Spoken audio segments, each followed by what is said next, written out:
Hello साथियों, नमस्कार। आप सभी का स्वागत है फार्मा एजुकेशन यूट्यूब चैनल पर। आज हम लोग यहाँ पर बात करने वाले हैं डायरिया के बारे में। तो ये इंफॉर्मेशन सिर्फ आपको नॉलेज के लिए है, आप अपना इसे ट्रीटमेंट कर सकते हैं। तो अगर नए आए हैं तो प्लीज़ सब्सक्राइब करिए, शेयर करिए, लाइक करिए। और चलिए शुरू करते हैं आज की वीडियो को।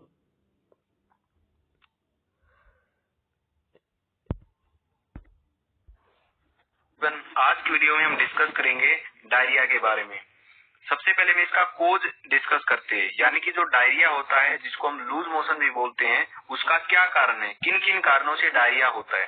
तो देखिए, वायरस की वजह से डायरिया हो सकता है, बैक्टीरिया की वजह से हो सकता है, प्रोटोजोआ की वजह से हो सकता है, किसी व्यक्ति ने एंटीबायोटिक ली है तो उस एंटीबायोटिक का साइड इफेक्ट डायरिया हो सकता है। ठीक है। लैक्टोज इंटॉलरेंस, अगर किसी पेशेंट को लैक्टोज इंटॉलरेंस की शिकायत है, यानी कि लैक्टोज इंटॉलरेंस के अंदर क्या होता है, उस पेशेंट को दूध नहीं पचता है, जिसको लैक्टोज इंटॉलरेंस है, तो दूध ना पचने की वजह से भी डायरिया हो सकता है। तो ये भी एक रीजन है। तो बाकी मैं लैक्टोज इंटॉलरेंस पे एक डिटेल वीडियो भी आगे लेके आऊंगा कि होता क्या है और इसका क्या ट्रीटमेंट है। ठीक है। नेक्स्ट है ओवर ईटिंग। अगर किसी व्यक्ति ने ज्यादा खा लिया है, ठीक है, ओवर ईटिंग कर ली है, तो उसको भी डायरिया हो सकता है। ज्यादा अल्कोहल कंजप्शन कर लिया है, उस वजह से भी डायरिया हो सकता है। तो बहुत सारे कोज होते हैं डायरिया के। ठीक है। अब देखिए, अगर कोई पेशेंट है जिसको डायरिया हुआ है और उसको अगर वायरल कोज है, तो उसको कोई भी एंटीबायोटिक नहीं दी जाती है। ठीक है। वायरल कोज में कोई भी एंटीबायोटिक नहीं दी जाती है। अगर वायरल कोज की वजह से डायरिया हुआ है तो वो अपने आप ठीक हो जाता है। ठीक है। फिर भी अगर डायरिया है, वायरल कोज की वजह से है, तो डायरिया के अंदर क्या होता है, बॉडी से वाटर और इलेक्ट्रोलाइट का लॉस होता है, जिसकी वजह से डिहाइड्रेशन हो सकता है उस पेशेंट के अंदर जिसको डायरिया है वायरल कोज की वजह से। ठीक है। तो उस कंडीशन में एंटीबायोटिक तो नहीं दी जाएगी, लेकिन उसको ओआरएस जरूर दिया जाएगा ताकि डिहाइड्रेशन से बचा जा सके। ठीक है। तो उस पेशेंट को कोई भी हो, वो चाहे वो बैक्टीरियल कोज हो चाहे प्रोटोजोअल कोज हो, जिस भी व्यक्ति को डायरिया है, तो उसको सबसे पहला तो यही ट्रीटमेंट है कि उसको ओआरएस देते रहो लगातार, ताकि उसकी बॉडी में डिहाइड्रेशन ना हो। ठीक है। अब बैक्टीरियल कोज और प्रोटोजोअल कोज, अगर बैक्टीरिया या प्रोटोजोआ की वजह से डायरिया है, तो उस कंडीशन में एंटीबायोटिक का यूज किया जाता है। बाकी मैं अभी आपको ट्रीटमेंट बताऊंगा, तो उसके अंदर आपको पूरा एक्सप्लेन करने वाला हूँ क्या क्या एंटीबायोटिक यूज करनी है, क्या इसका डोज यूज करना है। तो चलिए इसका ट्रीटमेंट देखते हैं, डायरिया को कैसे ट्रीट किया जाएगा। ठीक है। सबसे पहले ड्रग आती है लोपेरामाइड। ठीक है। ये एक एंटी मोटिलिटी ड्रग है। एंटी मोटिलिटी का मतलब क्या होता है, एंटी का मतलब कम करना, ठीक है, अगेंस्ट, मोटिलिटी का मतलब मूवमेंट, यानी कि ये मूवमेंट को कम करेगी। अब किसकी मूवमेंट को कम करेगी, इंटेस्टाइन की मूवमेंट को कम करेगी। ओके। अब देखिए, मैं आपको थोड़ा सा समझाता हूँ। देखिए, ये मैंने कुछ इंटेस्टाइन का ऐसे पार्ट बनाया। ठीक है। ये यहाँ पे डाइजेस्टिव फूड पड़ा हुआ है। ओके। अब ये जो हमारी इंटेस्टाइन है ना, इसके अंदर मूवमेंट होती है। ठीक है। ताकि जो फूड है, जो डाइजेस्टिव फूड है, वो आगे बढ़ता रहे। ठीक है। ये पूरी मूवमेंट होती है, हमारे पूरा जो डाइजेस्टिव ट्रैक्ट होता है ना, उसके अंदर मूवमेंट होती रहती है, ताकि जो फूड है वो आगे आगे और आगे बढ़ता रहे। ओके। अब ये जो इंटेस्टाइन है, इसकी मूवमेंट हो रही है। ठीक है। अब क्या हो रहा है, जिस भी पेशेंट को डायरिया है, उस पेशेंट को अगर लोपेरामाइड दी, तो लोपेरामाइड क्या है, ये एंटी मोटिलिटी ड्रग है, यानी कि ये इंटेस्टाइन की मूवमेंट को कम कर देती है। अब लोपेरामाइड क्या करेगी, लोपेरामाइड क्या है, इस इंटेस्टाइन पे काम करेगी और इसकी मूवमेंट को क्या कर देगी, डिक्रीज कर देगी, कम कर देगी। जिसकी वजह से क्या होगा, जो फूड है, जो ये डाइजेस्टिव फूड है, जो ये आगे जा रहा था, ये क्यों जा रहा था, ये मूवमेंट की वजह से जा रहा था। अब लोपेरामाइड ने इसकी मूवमेंट को कम कर दिया, अब ये धीरे धीरे आगे जाएगा। अब इंटेस्टाइन को टाइम मिल गया है कि जो ये फूड है, जो ये डाइजेस्टिव फूड है, जो ये आगे जा रहा है, इसमें से जो भी वाटर है, मिनरल्स है, इलेक्ट्रोलाइट है, उनको एब्जॉर्ब करने का टाइम मिल गया। ठीक है। अब देखिए, लोपेरामाइड ने क्या किया, इस इंटेस्टाइन की मोटिलिटी को क्या कर दिया, कम कर दिया, जिसकी वजह से इंटेस्टाइन को टाइम मिल गया एब्जॉर्प्शन का। तो ये क्या करेगी, वाटर को, इलेक्ट्रोलाइट को एब्जॉर्ब कर लेगी और ब्लड के अंदर डाल देगी। ठीक है। अब डायरिया के अंदर क्या होता है, लूज मोशन के अंदर क्या होता है, वाटरी फ्लूइड आता है ना, जो फीसीज होते हैं वो वाटरी फीसीज होते हैं। तो अगर ये एब्जॉर्ब कर लेगी, ब्लड के अंदर भेज देगी, इसको टाइम मिल गया, तो फिर क्या है, जो डायरिया है वो होगा नहीं, फिर क्या है, नॉर्मली स्टूल पास होगा। ठीक है, तो इस तरीके से जो ये लोपेरामाइड है ये काम करती है। आई थिंक आपको ये समझ आया होगा। ठीक है, तो लोपेरामाइड क्या है, एंटी मोटिलिटी ड्रग है जो कि इंटेस्टाइन की मूवमेंट को कम कर देती है ताकि इंटेस्टाइन को एब्जॉर्प्शन का टाइम मिल सके। अगर इंटेस्टाइन एब्जॉर्ब कर लेगी इलेक्ट्रोलाइट्स को और वाटर को, तो जो डाइजेस्टेड फूड है आगे जो स्टूल में कन्वर्ट होगा वो वाटरी नहीं आएगा, वो फिर नॉर्मल आएगा। तो इस तरीके से जो लोपेरामाइड है वो डायरिया को ठीक करती है। ठीक है, अब इसकी डोज की बात करते हैं, कितना डोज है वो देना चाहिए। डोज देखिए, 6 साल से नीचे कोई भी बच्चा है उसके अंदर तो ये कॉन्ट्रा इंडिकेटेड है, यानी कि 6 साल से नीचे का कोई भी बच्चा है उसको लोपेरामाइड नहीं दी जाती है। ठीक है, अब बात करते हैं आगे, 6 से अगर 12 साल के बीच में कोई बच्चा है, ठीक है, जिसकी उम्र 6 साल से 12 साल के बीच में है, तो उसकी डोज है 2 mg। ठीक, मान लिया किसी बच्चे की उम्र 8 वर्ष है और उसको लूज मोशन हो गए हैं, डायरिया हो गया, तो उसको क्या करना है, डॉक्टर उसको 2 mg देगा लोपेरामाइड। ओके, 2 mg लोपेरामाइड देगा। उसके फिर जो लूज मोशंस है वो थोड़ी देर के लिए ठीक हो जाएंगे, मान लिया 3 या 4 घंटे के लिए ठीक हो गए, लेकिन 3 और 4 घंटे के बाद फिर से लूज मोशन हुआ, तो उसके बाद उसको 1 mg लोपेरामाइड देनी है। अब उसको 2 mg नहीं देनी है, अब 1 mg देनी है। तो इस तरीके से जो डोज है ये रहेगी। सबसे पहले तो उसको 2 mg देना है, फिर जब भी उसको लूज मोशन हो तो उसको 1 mg देना है, और दिन में केवल 3 बार ही देना है। ठीक है, तो ये आपको ध्यान रखना है, मैक्सिमम 3 बार दे सकते हो पूरे दिन में। ठीक है, जैसे कि स्टार्टिंग में 2 mg दोगे, अगर फिर उसके बाद 2 mg देने के बाद कुछ टाइम बाद उसको फिर से लूज मोशन हुआ तो उसको 1 mg दोगे। ठीक है, 1 mg दोगे, उसके बाद कुछ टाइम तक उसको राहत मिली, फिर उसको अगर लूज मोशन हुआ तो फिर से उसको 1 mg दोगे। तो इस तरीके से केवल 3 बार ही एक दिन में जो लोपेरामाइड है वो देनी है 6 साल से 12 साल के बच्चे के अंदर। ठीक है, अगर 12 साल से ऊपर जिसकी भी उम्र है तो उसके अंदर एडल्ट डोज होगी। ठीक है, तो उसको 4 mg दिया जाएगा। ठीक है, 4 mg दिया जाएगा। उसके बाद जब भी उसको लूज मोशन होगा तो उसको 2 mg दिया जाएगा, और उसके बाद फिर से उसको अगर हुआ लूज मोशन तो फिर से 2 mg दिया जाएगा। तो इस तरीके से जो ये डोज है ये चलती है, स्टार्टिंग में 4 mg, उसके बाद जब भी रिक्वायरमेंट होगी तो 2-2 mg करके दिया जा सकता है।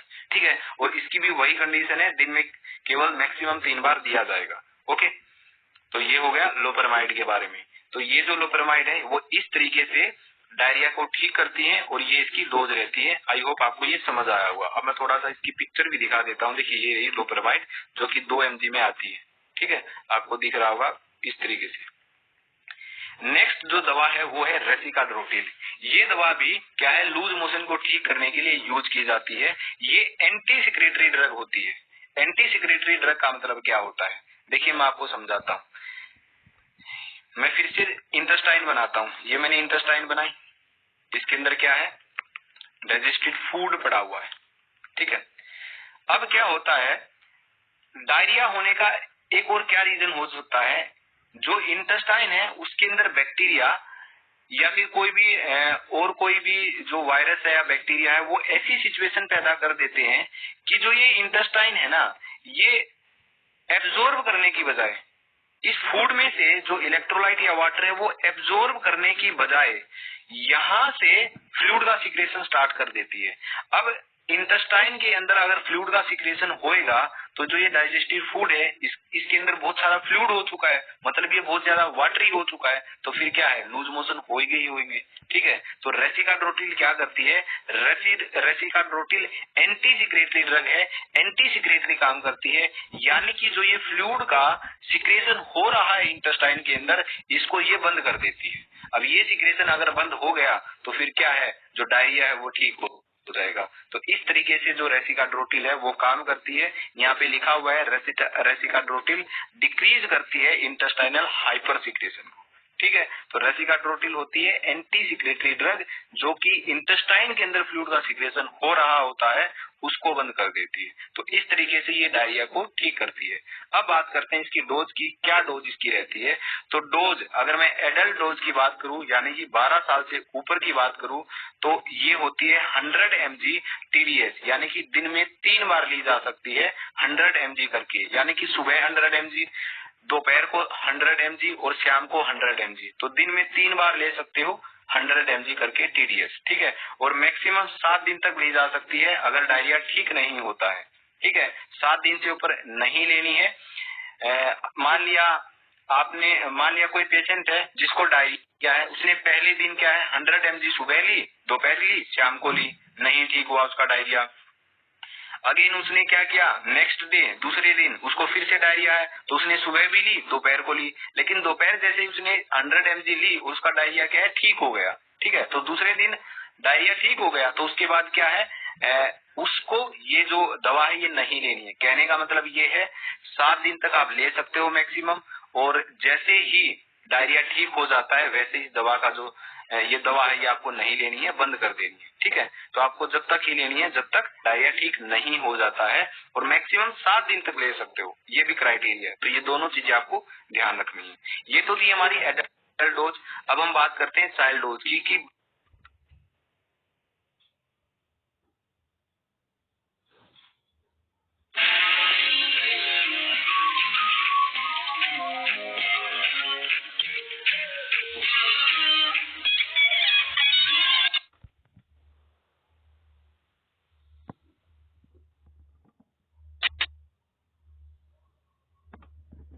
बच्चों के अंदर कैसे दी जाती है।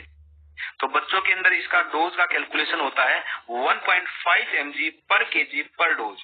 इसका मतलब क्या है, अगर किसी बच्चे का वजन 20 kg है तो उसको हम क्या देंगे, उसको हम देंगे 20 इंटू में 1.5, तो ये कितना हो गया, ये हो गया 30 mg। यानी कि 30 mg देंगे और दिन में 3 बार देंगे, 30 mg सुबह, 3 mg दोपहर, 30 mg दोपहर और 30 mg शाम को। तो इस तरीके से दिन में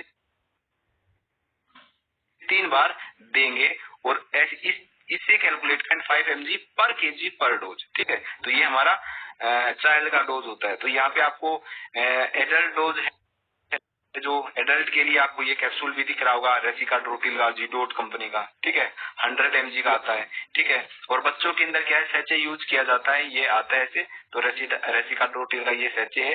तो ये आप देख सकते हो 1 ग्राम का है, 1 ग्राम में 1000 मिलीग्राम होता है, ठीक है, 1000 मिलीग्राम। अगर आप बच्चे को 1 ग्राम दे रहे हो यानी कि आप उसको 1000 मिलीग्राम दे रहे हो, लेकिन हमको डोज जो है वो इस तरीके से कैलकुलेट करनी है। सबसे पहले बच्चे का वजन देखना है कितना है। मान लिया बच्चे का वजन कितना है, बच्चे का वजन है 10 kg, तो उसको 15 mg देंगे, ठीक है। ये नहीं है कि सारा देंगे, 15 mg देंगे, ठीक है। इस बात का ध्यान रखना है आपको, ओके। तो ये हमारा रेसिकाड्रोटिल के बारे में होगा। मैंने बताया कि लोपेरामाइड किस तरीके से डायरिया को ठीक करती है और रेसिकाड्रोटिल है वो किस तरीके से ठीक करती है। तो दोनों ही ड्रग के बारे में मैंने आपको बताया। अब आगे देखिए क्या है। देखिए, मान लिया किसी भी व्यक्ति को डायरिया है, ठीक है, केवल डायरिया है, केवल लूज मोशन है, ना तो डायरिया के साथ ब्लड, ना फिर उसको फीवर है, ठीक है। तो आप लोपेरामाइड और रेसिकाड्रोटिल का यूज कर सकते हो, कोई दिक्कत वाली बात नहीं है। लेकिन जिस भी व्यक्ति को लूज मोशन है यानी कि डायरिया है, डायरिया के साथ उसको ब्लड आ रहा है, ठीक है, या फिर दूसरी कंडीशन क्या हो सकती है, डायरिया है और उसको साथ में फीवर भी है। अगर दोनों में से कोई भी कंडीशन है तो ऐसा हो सकता है कि उसकी बॉडी के अंदर इन्फेक्शन है, बैक्टीरिया या प्रोटोजोआ का इन्फेक्शन है, और उसकी वजह से क्या है, डायरिया हुआ है। अगर दोनों में से कोई भी कंडीशन है, डायरिया के साथ ब्लड है या फिर डायरिया है और साथ में फीवर भी है पेशेंट को, तो उस कंडीशन में ना तो उसको रेसिकाड्रोटिल देनी और ना ही लोपेरामाइड देनी है। उस कंडीशन में इन्फेक्शन है और इन्फेक्शन को ट्रीट करने के लिए हमको एंटीबायोटिक की जरूरत पड़ेगी। अब मैं आपको एंटीबायोटिक के बारे में बताता हूँ, कौन सी एंटीबायोटिक यहाँ पे दी जाती है अगर किसी को डायरिया विद ब्लड या फिर डायरिया है और उसको साथ में फीवर है। तो देखिए यहाँ पे ORS तो यूज करना ही करना है, चाहे डायरिया किसी भी रीजन की वजह से हो, ORS तो हर पेशेंट के अंदर यूज करना है, ठीक है। जिससे होगा क्या, ORS डिहाइड्रेशन से बचाएगा, ठीक है। ORS का काम डिहाइड्रेशन से बचाना है, जो भी इलेक्ट्रोलाइट या वाटर का लॉस हुआ है उसको मेंटेन करेगा ये, ठीक है। तो ORS तो कंटिन्यू पिलाना ही पिलाना है, चाहे वो कैसा भी पेशेंट हो, ठीक है, किसी भी रीजन से उसको डायरिया हुआ हो, ठीक है। अगर इन्फेक्शन है बैक्टीरिया या प्रोटोजोआ का, देखिए या तो बैक्टीरिया का इन्फेक्शन हो सकता है या प्रोटोजोआ का इन्फेक्शन हो सकता है या फिर बैक्टीरिया और प्रोटोजोआ दोनों का इन्फेक्शन हो सकता है। अगर दोनों का इन्फेक्शन है उसको मिक्स्ड इन्फेक्शन बोलते हैं और उसके लिए दवा यूज की जाती है ओफ्लोक्स ओजेड या फिर नोरफ्लोक्स टीजेड। दोनों में से कोई भी एक दी जाती है, या तो ये दी जाती है या फिर ये दी जाती है। ठीक है, मैं आपके लिए यहाँ पे पिक्चर भी लेके आया हूँ, देखिए आपको दिख रहा होगा, ये है हमारी ओफ्लोक्स ओजेड जिसके अंदर 2 साल्ट हैं, पहला है ओरिंडाजोल, दूसरा है ओफ्लोक्सासिन। यहाँ पे ओफ्लोक्स का मतलब ओफ्लोक्सासिन और ओजेड का मतलब ओरिंडाजोल है। तो ये जो दोनों ही कॉम्बिनेशन की दवा है ओफ्लोक्स ओजेड, ये दे सकते हो, या फिर अगर ये नहीं अवेलेबल है तो या फिर ये दे सकते हो नोरफ्लोक्स टीजेड जिसके अंदर है नोरफ्लोक्सासिन और टिंडाजोल, और साथ में ये लैक्टिक एसिड बेसिलस है, ये भी डायरिया के अंदर दिया जाता है।